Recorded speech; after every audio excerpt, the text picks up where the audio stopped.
முகலாய சக்கரவர்த்தி அக்பர் பாதுஷா இந்துக்களோடு ஒற்றுமையாக இருக்க வேண்டும் என்பதற்காக ராஜபுத்திர வம்சத்து ஜோதிபாயை மணந்து கொண்டார். அந்த அக்பர் பாதுஷாவின் மகன் சலீம் ஆடல் அழகி அனார்கலியை காதலித்தான்.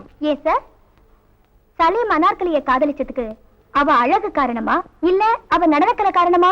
அனார்கலியின் பேரழகு முதல் காரணம், அவள் ஆடல் திறன் இரண்டாவது காரணம். சார், ஒருத்தரை காதலிக்க இந்த மாதிரி அழகோ ஆடற்கலையோ அவசியமா சார்?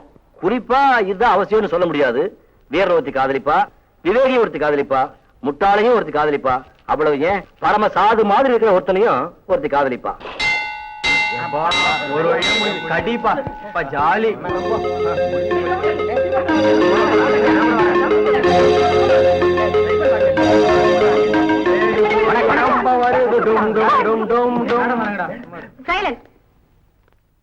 பாடம் நினைவிருக்கா? இரண்டாவது ஐந்தாண்டு திட்டம் மேடம். எஸ், அதுல நான் கேள்வி கேட்க போறேன். இரண்டாவது ஐந்தாண்டு திட்டத்தினால இந்தியாவுக்கு ஏற்பட்டுள்ள பொருளாதார மாற்றங்கள் என்ன? கரம்சந்த், நீ சொல்லு. ஜெகன், கோபால், லலிதா. லலிதா,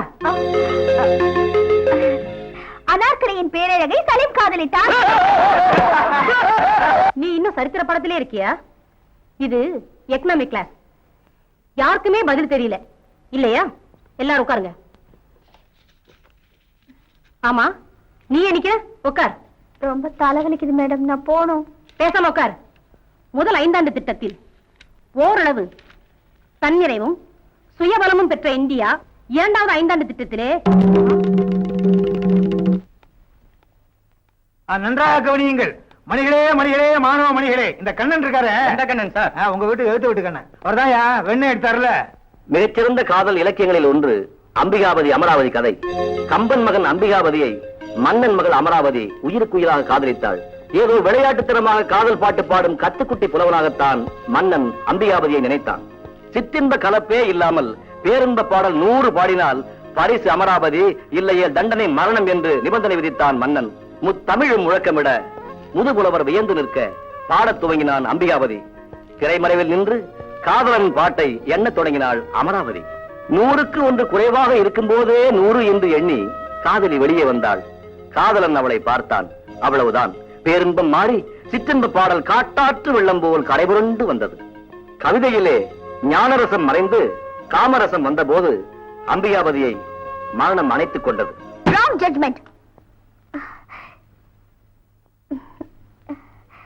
நீ எப்படி இங்க வந்த?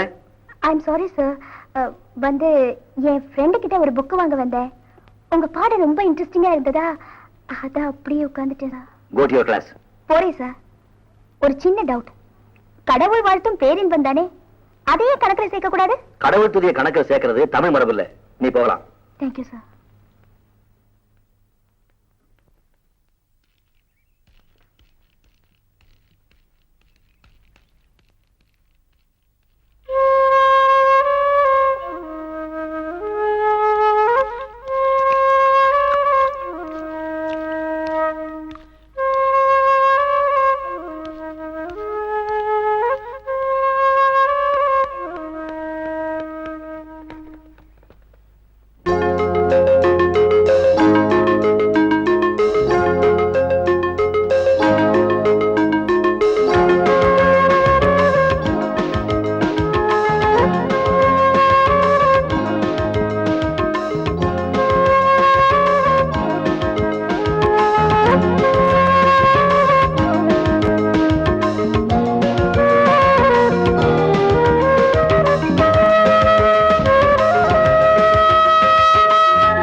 மாணவியை திருமணம் செய்த பேராசிரியர் வேலையை விட்டு நீக்க ஹைகோர்ட்டில் வழக்கு. ஆமா, நீங்க எங்களை ஏன் படிக்க சொன்ன? காரணம் எல்லாமே எனக்கு தெரியும். என்னடி என்னடி தெரியும்? நீ நம்ம காலேஜ் ப்ரொஃபசர் ஒருத்தரை லவ் பண்ற. அப்படியா? என்னடி சொல்லுற? உண்மையா? எஸ். யாருடி அவரு? நம்ம history professor Arun sir. Correct. உனக்கு எப்படி அது தெரியும்? எல்லாம் தெரியும். இந்த விஷயத்தை நான் அவர்கிட்ட போய் சொல்ல போறேன். சொல்லிட்டு வரட்டுமா? ஓ, சொல்லிட்டு வாடி. Wish you best of luck. Thank you. Wish you best of luck. ஐயோ, I'm sorry sir. பரவாயில்ல. இன்னைக்கு என்ன சந்தேகம்? இன்னைக்கு சந்தேகம்லாம் ஒண்ணும் இல்ல. ஒரு பர்சனல் ப்ராப்ளம். பர்சனல் ப்ராப்ளமா? ஐயோ, உங்க பர்சனல் இல்ல, என் பர்சனலும் இல்ல. என் ஃப்ரெண்ட் ஒருத்திக்கு பர்சனல் ப்ராப்ளம். அத பத்தி என்கிட்ட ஐடியா கேட்டா எனக்கு ஏது அவ்வளவு மூளை. அதான் நேரா உங்களை பார்க்க வந்துட்டேன். சரி சொல்லு. அவ வந்து ஒருத்தரை விரும்புறா. யூ மீன் லவ் பண்றா? Correct sir.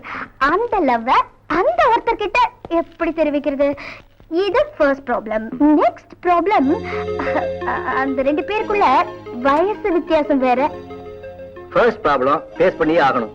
முதல்ல அவ தன்னோட காதலை அவங்கிட்ட தெரிவிச்சே ஆகணும். அப்பதான் அவன் அந்த காதலை ஏத்துக்கிறானா இல்லையான்னு தெரிஞ்சுக்க முடியும். ஓகே சார், தெரிவிக்க சொல்லிடுறேன். நெக்ஸ்ட் ப்ராப்ளம், உண்மையான காதலுக்கு வயசு வித்தியாசம் கிடையாது.